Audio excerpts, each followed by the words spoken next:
Leader और MLA Shamima फिरदौस ने एतराफ किया है कि जम्मू कश्मीर में बुनियादी अराजी पर तजावुजात का मसला हुकूमत के लिए एक बड़ी तशवीश और चैलेंज है। उन्होंने कहा कि गलती करने वाले ओहदेदारों के खिलाफ भी कार्रवाई की जानी चाहिए जो अपने वक्त में जम्मू कश्मीर दोनों में बिला रोक टोक जमीन तजावुजात के जिम्मेदार हैं।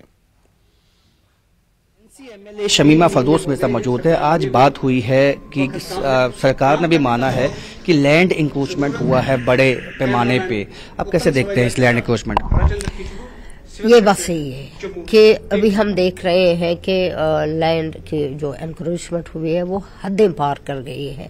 तो ये बड़ी चुनौती है, एक बहुत बड़ा चैलेंज है गवर्नमेंट के लिए कि वो रेवेन्यू जो डिपार्टमेंट है, जो इसमें तहसीलदार होते हैं और इनमें जो कागजात पेपर्स होते हैं वो कैसे उन्होंने किया, कैसे इसमें पटवारी जो सारे कुछ होते हैं जो साइन करके देते हैं, तहसीलदार देते हैं, तो वो कैसे हुआ उनको देखने की जरूरत है। और गवर्नमेंट के सामने मुझे लगता है ये एक चैलेंज है और उनको बहुत ही नाजुक तरीके से सेंसिटिव इशू है, वो देखना चाहिए कि किसके हाथों ये गया है, लैंड किसके हाथों गया है। अब उनसे एक चीज है कि वो इसमें नोटिस वो इशू करें तो वहां जो हकीकत होगी जमीन की वो देखें और उसमें फिर वो बाज़ाब्ता तौर पर वो रिजेक्ट कर सकते हैं। आपको लगता है इसमें कार्रवाई भी होनी चाहिए, क्योंकि आपने कहा तहसीलदार पटवारी भी जो है उन्होंने कैसे किया, तो इस पर देखना चाहिए। देखिए, जब तक कार्रवाई नहीं होगी तब तक कैसे वो सीखेंगे।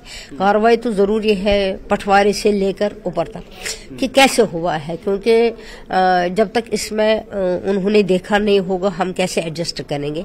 बहुत सारी ऐसी चीजें होंगी, आप यकीन नहीं करेंगे। मेरी कॉन्स्टिट्यूएंसी में जो बिरार नंबल है, एक लगून है, बहुत बड़ा मशहूर लगून है, कि हम देखते हैं उसको पता ही नहीं चलता है वो सरकारी लैंड थी और किसी जगह किसी का लैंड था, मगर मोस्टली वो लगून की वो जो लैंड है बड़ी खूबसूरत जगह है।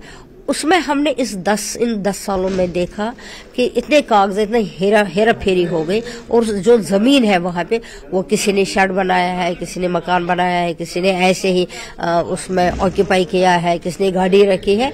तो वो लैंड हमारा जो सोना है उसको बोलते हैं that is a golden land, तो वो खत्म हो गया है। अब उसमें देखने की जरूरत है। वो डेवलपमेंट डिपार्टमेंट जो है वो भी कंसर्न है और रेवेन्यू डिपार्टमेंट भी। थैंक यू, बहुत शुक्रिया। तो शमीमा फिरदौस जिनका ये साफ कहना है कि लैंड इंक्रोचमेंट हुआ है, ये एक चैलेंज है गवर्नमेंट के लिए कि किस तरह से इसको वेकेट करना है, और कार्रवाई की भी इन्होंने बात की है कि जो तहसीलदार या पटवारी ऐसे हैं जिनके समय में ये हुआ है उन पे कार्रवाई भी होनी चाहिए। कैमरामैन साबिर भट्ट के साथ राजेंद्र वैद, न्यूज़ 18 जम्मू।